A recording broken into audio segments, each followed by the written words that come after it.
name is Amy Sutherland. I'm a fire specialist at Station 13 on Delta Shift. It's a lot, but it's a labor of love, if that makes sense. Especially having a partner who understands everything that goes on.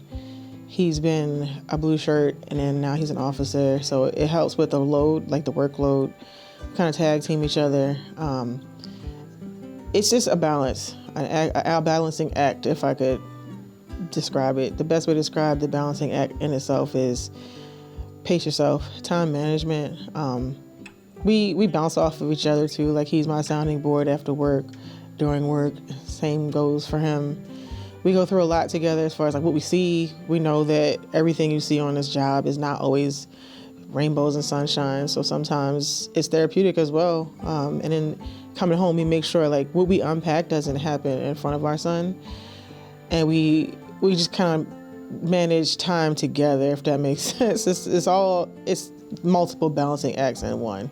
I know it probably sounds repetitive, but without really understanding the ins and outs and like what makes him tick, he tries to understand what makes me tick. If I see he's burnt out or if he had a rough day at work, I'll tap in, and then he'll do the same for me.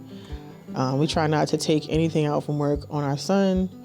And just motherhood in general, like when you know the workload of that by itself and you combine it with being a woman in the fire service, I'm not looking for any special treatment. I knew what came with the territory, but I'm also trying to learn how to give myself grace with what did I fall short on something or what I could have done better.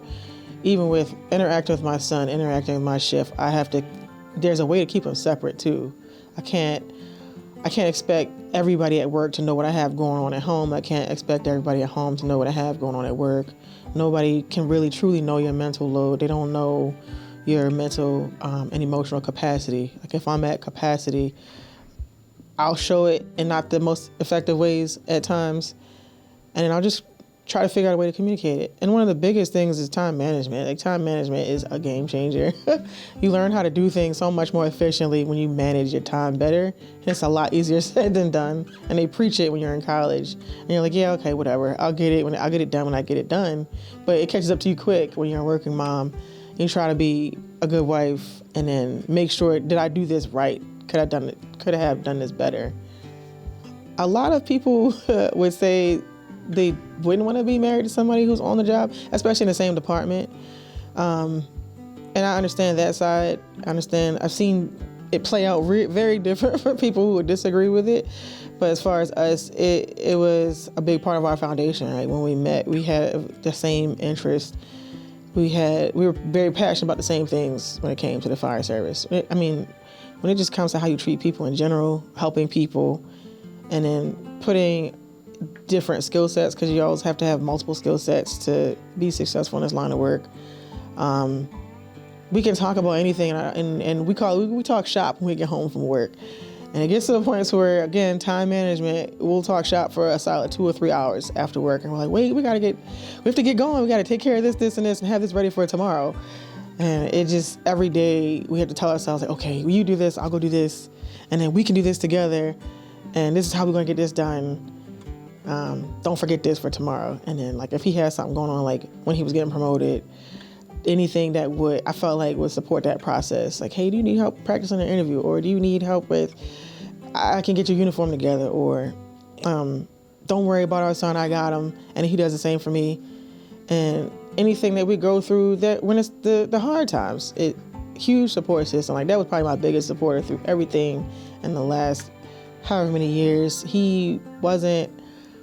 A lot of guys don't have a full understanding of what postpartum looks like, because I didn't go through the stages of a full-blown postpartum depression, but I saw how it changed my outlook on certain things, especially the loss of life, because you see it in one way here at work, and then you see it another way when you become a mother. You just hope and pray everything goes good. You want to keep your child alive, or you want to make it through pregnancy. You want to make it through postpartum. You want to keep yourself and your baby healthy. And he was very, very understanding of, this is the type of support she needs. Even if I don't know how to help her, let me figure out how to make it easier, work-wise, home-wise. If he saw me stressed out from work and I knew it was my turn to jump in with our son, if he knew that he had the extra energy to jump in, he would jump in. And we do that for each other. Like just if I see you're burnt out, you're at capacity for the day, here, let me take over. I'm good. I had sleep. You need some sleep. Go eat something and sit down. It's a huge blessing. I can't really complain about it. And then when we talk about things like work, we can get into all of our rules and regs, SOPs, and sometimes it'll go as far as us training with our stuff at home. It sounds silly, but I'll say, hey, did you try this way? Do you like this? What about this drag? And he'll show me something I never saw before, and then I'll show him something he never saw before. And it works out because the only time difference as far as how much time I have in versus what he has in is maybe 2.5 years. So that's another thing we can tag team on. And it's great. I can't complain. He had already promoted to lieutenant, and he's on several committees. So he's big on a lot of the new training we're implementing. It's not like necessarily new as far as what's required of you, but the way we go about getting that task accomplished. And there are times where I'll ask him like, hey, so as far as like a firefighter drag, for instance, what did you find was most effective, or which way did you like better? Because there's so many different ways of doing it, and there's different steps that you can do differently in the process of getting that done. And he's shown me different ways, and then he'll say, but you got to pick one. Like, don't try to take all of these on. So just his teaching style, his way of breaking things down is so helpful. And when he sees like what I put into as far as like trying to make sure I'm strong enough for the job, mentally I'm okay.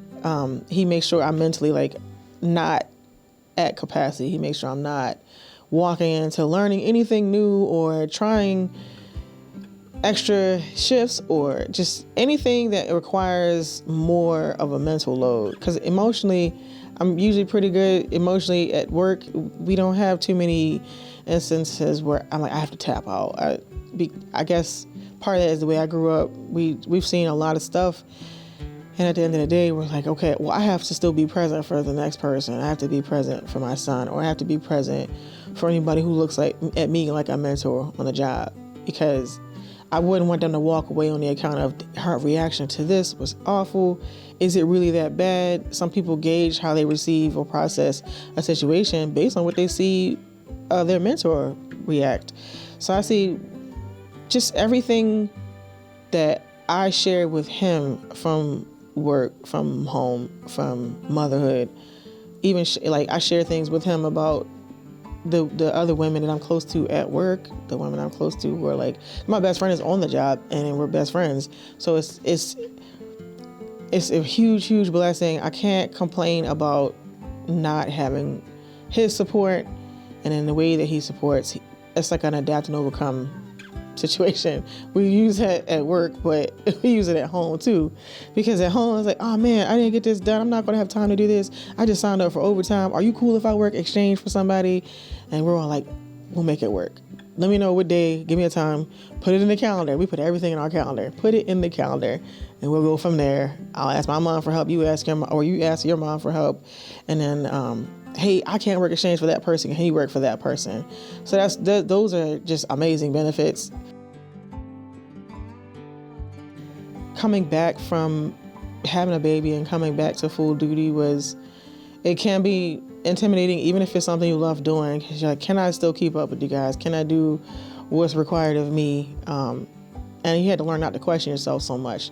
I had to learn to stop second guessing myself. I had to learn not to put myself down and not realize I was doing it. I had a habit of not giving myself the credit for the things that I learned how to do. Made it a point to get good at. One of the biggest challenges was, as a probie on the job, it's easy to wind up on a shift where everyone is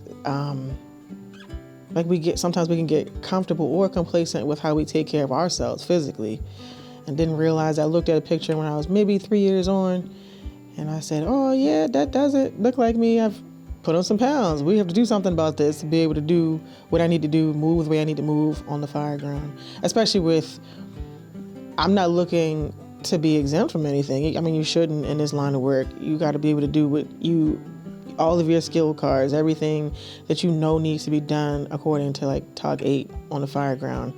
You want to be able to do that stuff without questioning yourself and without anyone else questioning your skills. And so I just said, I know what to do. It needs to be done. So I got it together with, like, I jumped into CrossFit. I got into lifting. I was always a lifter, but I got into powerlifting. Lost some of that weight that I had gained because it felt like the freshman 15 that you gain in college, which it weighs you down, it slows you down. The last thing you want to feel on a fire is winded and not sure if you can do something. Like you get tunnel vision and you say, all right, I know what I got to do. Let me go do it without having to worry about, am I in shape to do it? So one of the big things for me was I want to be able to do everything. I don't want anybody to say, oh, you're a woman, you're little, you're short, you can't handle this. So being able to throw certain ladders by myself, not having any issues with just carrying different people of different statures, different sizes, moving around to where if I saw somebody who was on my crew couldn't do it, I could pick up the slack. So I took everything, I hit the ground running with it, got into competing, and it just felt so much better. I felt more confident doing even EMS skills as far as like being on calls, picking people up. It makes a world of difference. You feel good about yourself, and if you feel good, you're more inclined to just challenge yourself more. What else can I get better at? What else can I accomplish? How far can I go with this? Okay, I can tackle that challenge, and I won't have any problems with it because I won't have to deal with the physical aspect slowing me down.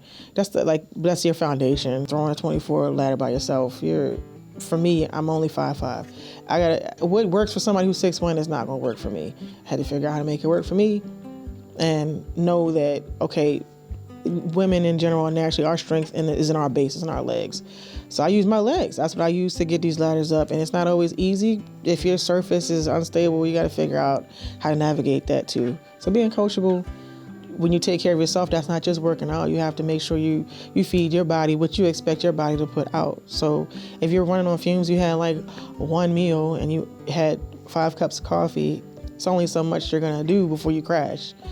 I had to learn that the hard way, just working 5 jobs before I got in.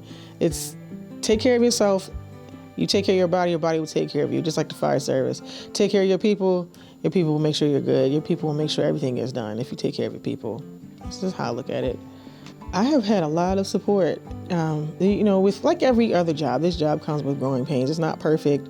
We have work to do as a fire service nationwide, especially in terms of taking care of ourselves, taking care of our own. We have to get better at learning other people's way of receiving information. How we process someone's reaction to something.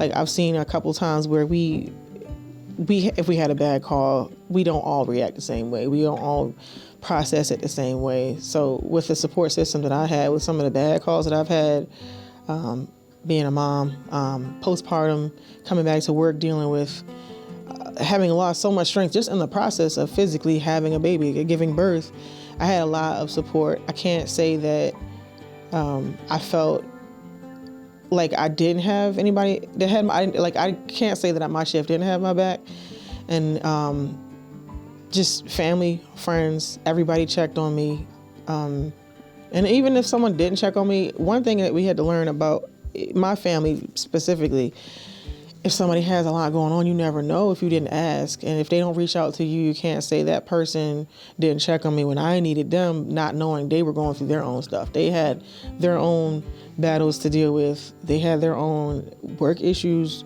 home life issues. You just never know. And the only way you're going to find out is if you ask. Just like they said, closed mouth doesn't get fed. You have to find out what happened. What's going on? Are you okay? And a lot of people did that for me that I didn't expect to check on me. Even when I got hurt, I've had a few on-the-job injuries.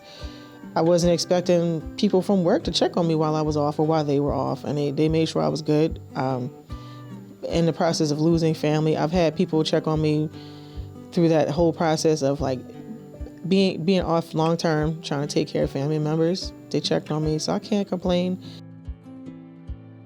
It sounds cliche, but know yourself. Like, know where you are physically, mentally, and emotionally. Know where you think you should be. I definitely talk to a lot of other women on the job. Like, if you can, without being awkward, talk to as many as you can, and see what their experiences were. Try not to let it get to a point to where it completely deters you because of the way somebody processed a situation. Sometimes you have to look at, for me, I always say there's 3 sides to every story. Not saying that whoever told you something wasn't telling the truth, but we come from different walks of life. We come from different backgrounds, and we process those situations that made us uncomfortable very different. So just talking to people, I wouldn't say watch fire shows. They're not accurate. It sounds like, that would be a given. That should be obvious, but it's not. Working with recruits in the past, I've had people ask, so are we going to do this? I'm like, no, we don't have stunt doubles for that. You have to really see for yourself what it's like. You can even just follow somebody around who's on the job and see what it's like. Do a ride along. See if you like what station life is like. See if you're okay with working at night. Even if you don't, we do have an option where you don't work at night, but see if that's for you.